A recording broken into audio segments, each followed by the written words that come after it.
Hi. In good spirits. That's what I mean. Welcome to my YouTube channel. I'm Jasmine. For those of you who don't know me, for those of you who do know me, I go by Jazz. I'm gonna give a short intro. I'm gonna start off by telling y'all I'm 24. I'm a mom, granddaughter, a daughter, a auntie, a niece, all well-around person. I am a spiritual interpreter. I can read energy, so if you here for the wrong reasons, this channel is not gonna be for you. Bye, Felicia. Also, I've learned over the past year that I'm into beauty, so as my channel progresses, you will learn and experience my beauty journey as well, so stay tuned. The first part of my YouTube channel is going to be about how I came into myself and what you can do to come into yourself as well, so maybe I can help you. Throughout this video, I will be giving you tips on what you can do to become yourself, or what I did to come into myself. If you have a notebook or a piece of paper, it'll be helpful, because when I started to think about what I was going to put into this video, I had to write it down. I'm a beginner, yes. As the channel progresses, you will see my growth. So I'm growing while y'all grow. My first 3 videos will be a series of 3 topics on what I did to become myself. So today, I will start with the first segment on acknowledging your hurt. Yeah, acknowledging your hurt. We're going right into it. A lot of people don't acknowledge their hurt because they don't know where to start. So the first thing is, where do I start when I want to acknowledge my hurt? Where do I begin? How do I know that I am hurting? You have to realize that we hurt, or we have been hurt a certain amount of times, or a certain number of times. We begin to put up barriers or put up guards that make us numb to what we think have hurt us, or what has actually hurt us. So now you have up a barrier, and when you move on and you experience more hurt, you just like, oh, I'm numb to it, I'm not hurt. But in actuality, you are hurting, and you're only hurting yourself and the people around you. You have to acknowledge your hurt. That's the first thing. Acknowledge your hurt. Yeah, acknowledge your hurt. You are human. The second thing is, how do I know when it hurts? How do you know when it hurts? You know it hurts because when you ask yourself, what is hurting me, or what am I going through that's making me feel a certain type of way? Whatever you think about when you ask yourself that, that's what's hurting you. Whether it's childhood trauma, whether it's high school situations, whether it's a relationship, a friendship, a family member, it doesn't matter. Whatever you think about when you ask yourself, why am I hurting? That is the source of it. So write that down. Whatever you thought about when you asked yourself that, write those things down, because that is what you're going to face when acknowledging your hurt. How did it originate? It goes back to the second thing that you just thought about. You can't be in denial about those things that you thought about, because sometimes you may think that the things that you have gotten over, you have not actually gotten over it. You're in denial about it. You have not dealt with it. You're still hurting. Don't be in denial about any of your hurt. Don't be ashamed about any of your hurt.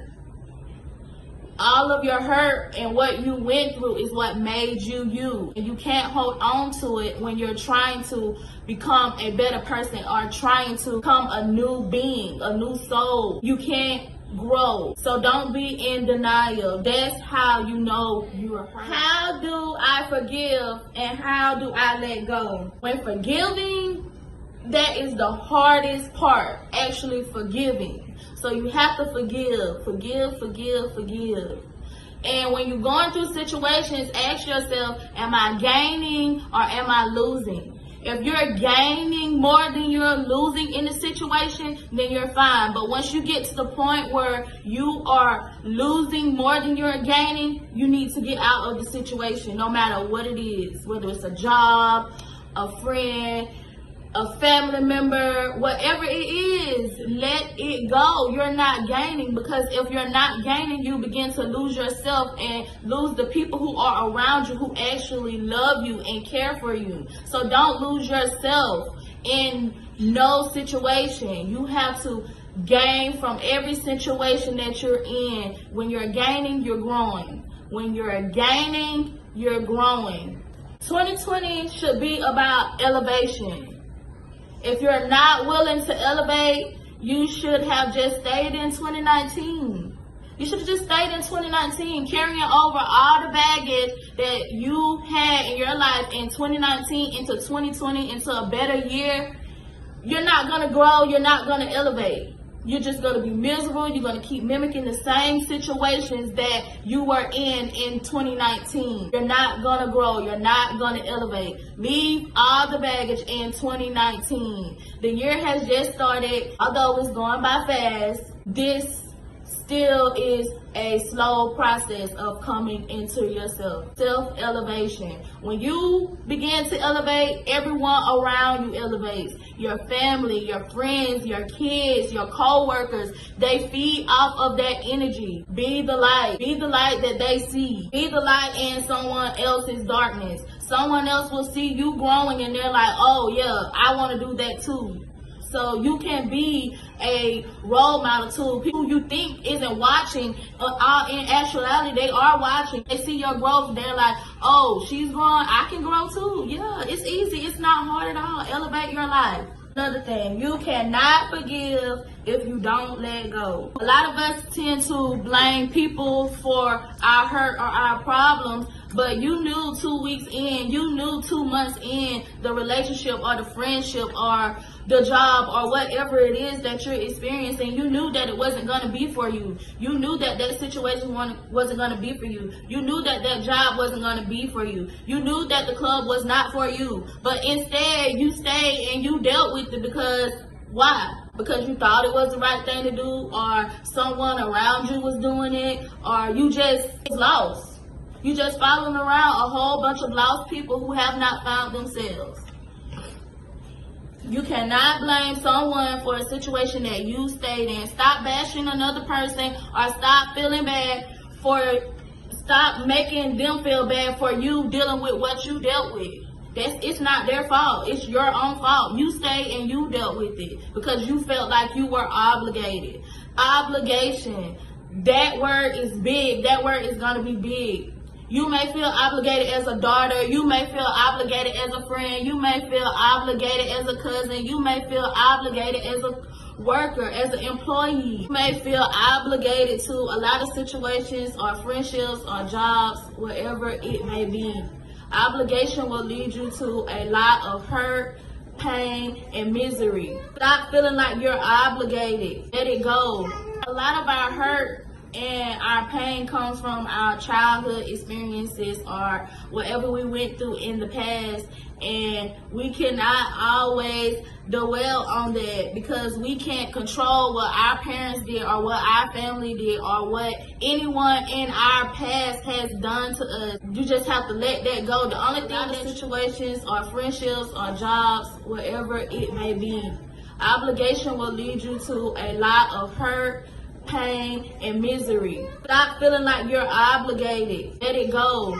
A lot of our hurt and our pain comes from our childhood experiences or whatever we went through in the past, and we cannot always dwell on that because we can't control what our parents did or what our family did or what anyone in our past has done to us. You just have to let that go. The only thing that you can control now is how you grow from it. How you grow from that pain. Your parents or maybe your grandparents or your family members have not dealt with the pain, so all they're doing is mimicking that and putting it on your life without you. They want you to feel their misery.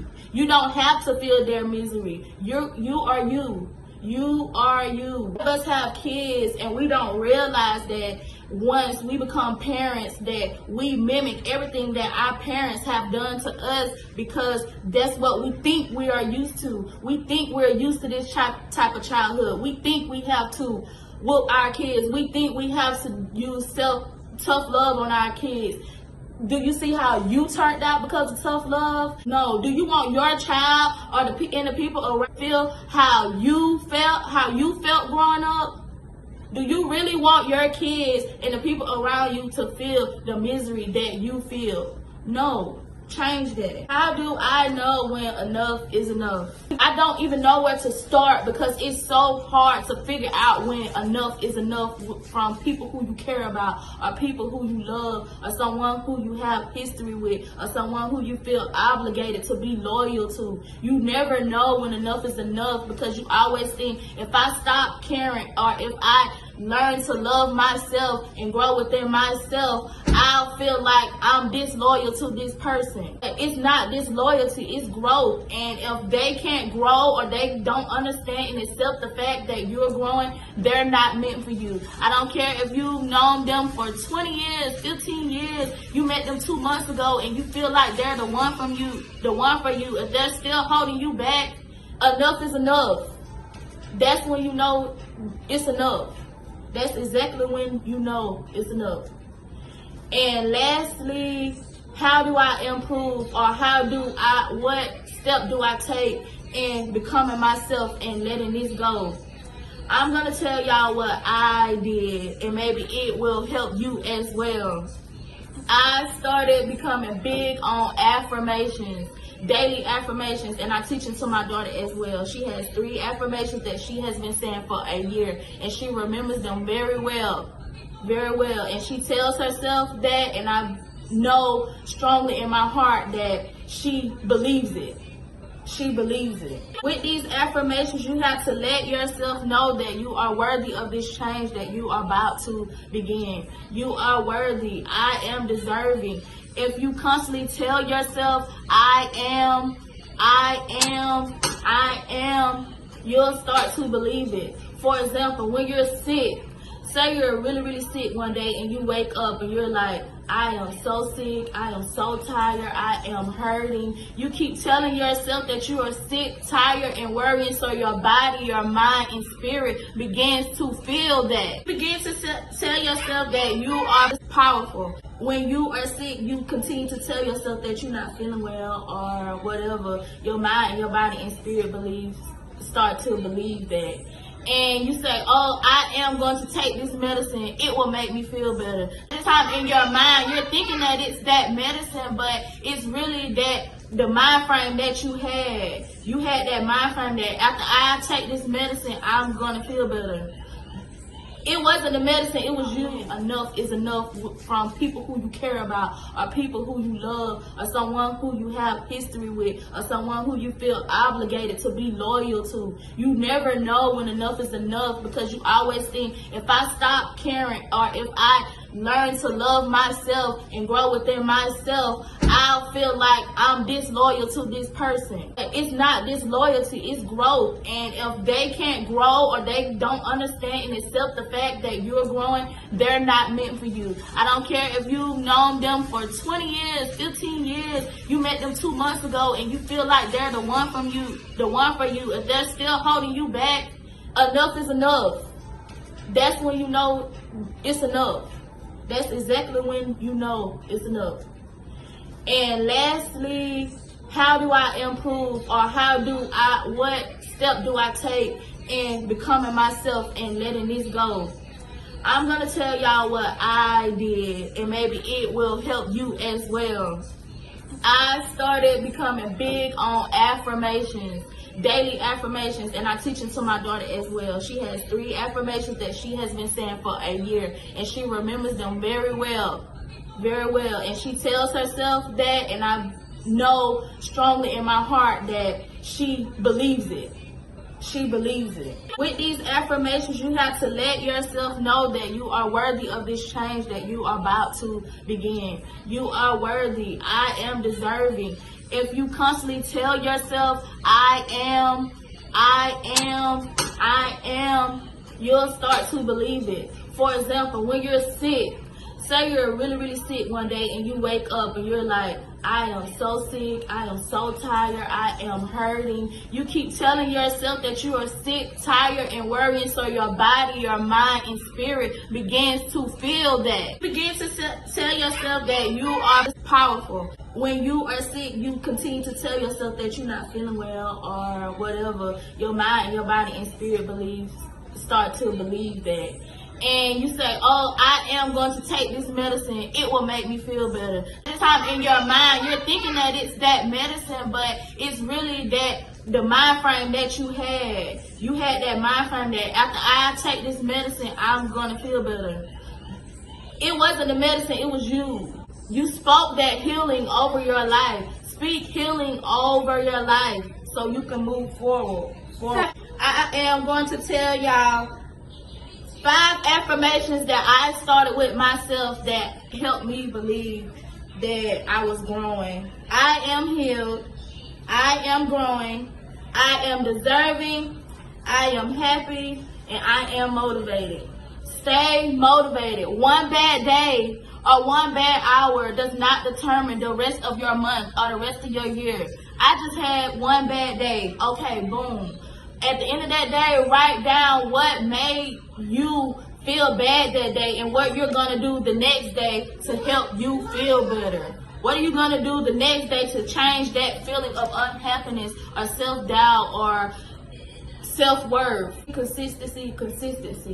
When you start to tell yourself stuff, you'll start to believe it, you'll start to feel it, and then you'll grow. First step to going into yourself, acknowledge your hurt. My content will not be for everybody. So thank you guys for listening, and I hope you tune in. I hope you learned a lot. Look back at the video, get your pen and pad, and write down things that stuck out to you. Maybe whatever you wrote down is what you needed to hear.